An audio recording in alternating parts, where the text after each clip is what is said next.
O tema da aula de hoje é a DIT e as revoluções industriais. O objetivo da aula de hoje é que você consiga compreender o significado do conceito de divisão internacional do trabalho. Então, dá uma olhada aqui no quadro, vamos ver o que nós vamos aprender então. Então, inicialmente, nós vamos entender o conceito de divisão internacional do trabalho. Vamos ver como que é organizado esse sistema de relações de produção e de trabalho em nível mundial. Vamos ver também qual é a função de cada país nessa organização e vamos falar também a respeito do efeito das revoluções industriais nessa organização. Então, a primeira pergunta que surge é: o que significa DIT? Então, é uma sigla que significa Divisão Internacional do Trabalho. E de uma forma mais ampla, nós podemos dizer que é um sistema de relações de produção e de comércio que envolve o mundo, constituindo uma economia mundial onde cada país desempenha papel distinto nessa relação de produção e comércio. Então, para poder te ajudar a entender, observe as palavras que eu destaquei aqui, nesse parágrafo. Por exemplo, sistema de relações de produção. O que é isso? Nós vimos nas aulas a respeito do capitalismo, que se você não assistiu ainda, você pode clicar no card aqui em cima ou dar uma olhada aqui na descrição do vídeo, que vai ter o link para essas aulas. Mas nós vimos que o sistema capitalista é um sistema de produção que visa o lucro.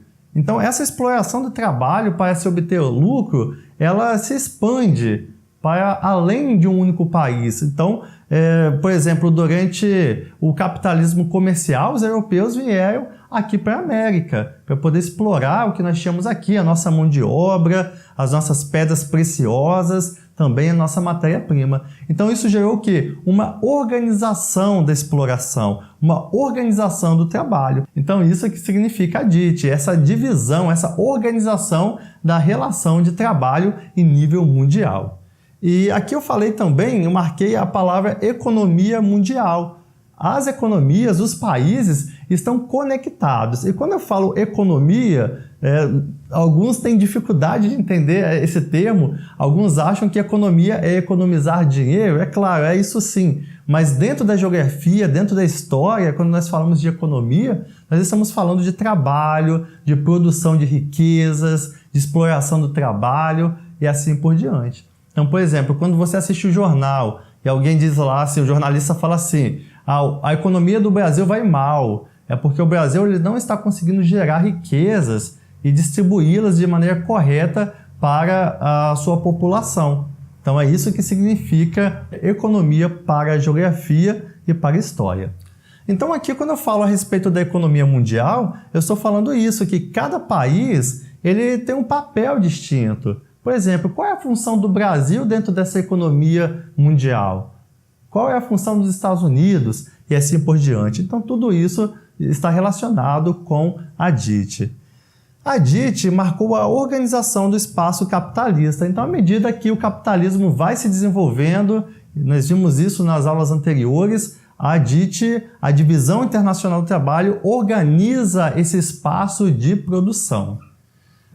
E dentro desse espaço nós temos então o conceito de economias desenvolvidas e economias subdesenvolvidas, onde as economias desenvolvidas são aquelas onde os países ricos exploram os países subdesenvolvidos. E aí a função delas já está aqui, exercem poder sobre as economias em desenvolvimento. Então os países ricos, os países desenvolvidos têm uma forte influência, exercem poder sobre os países considerados pobres ou subdesenvolvidos. E nós podemos falar a respeito da DIT em 4 momentos, a organização do espaço mundial em 4 momentos distintos. Aqui nós vamos falar brevemente a respeito das revoluções industriais, não vou entrar em detalhe. Então, nos vídeos à frente, nós vamos ter aulas específicas sobre cada fase das revoluções industriais. Aqui é só para você entender que as revoluções industriais tiveram, então, uma relação com a divisão internacional do trabalho. Então, vamos acompanhar aqui. Então, a primeira revolução industrial, as colônias, elas eram fornecedoras de matéria-prima. O que é matéria-prima? A matéria-prima é aquele material, aquele produto inicial que vai ser industrializado. Quando um carro vai ser produzido, qual é a matéria-prima do carro? Então, na parte de aço, vai ser o minério de ferro. Então, a matéria-prima para se fazer um carro, de forma bem superficial, é o minério de ferro. E aí, na primeira Revolução Industrial, as colônias eram fornecedoras dessa matéria-prima. Então, a matéria-prima chegava no país desenvolvido, era industrializado e comercializado. E os países subdesenvolvidos, as colônias, eram consumidoras de produtos industrializados. Então, os países subdesenvolvidos, as colônias, forneciam matéria-prima, essa matéria-prima ia para um país desenvolvido, se transformava em um produto industrializado, e depois esse produto voltava, era comercializado novamente dentro da colônia, e aí aquele país desenvolvido, ele lucrava com essa venda. Durante a segunda Revolução Industrial, houve uma redivisão do mundo e novas potências econômicas surgiram, como, por exemplo, os Estados Unidos e a Alemanha. A expansão do capital. Houve a expansão do capital para os países subdesenvolvidos, então essas novas potências econômicas, junto com as que já existiam, passaram a investir mais nos países subdesenvolvidos. Durante o período da Guerra Fria, que começou no pós-Segunda Guerra Mundial e foi até a queda do Muro de Berlim, durante uma parte desse período, vários países subdesenvolvidos receberam investimentos, tanto dos Estados Unidos quanto da União Soviética, para se industrializar. Então, nesse período, houve algumas mudanças aí na divisão internacional do trabalho.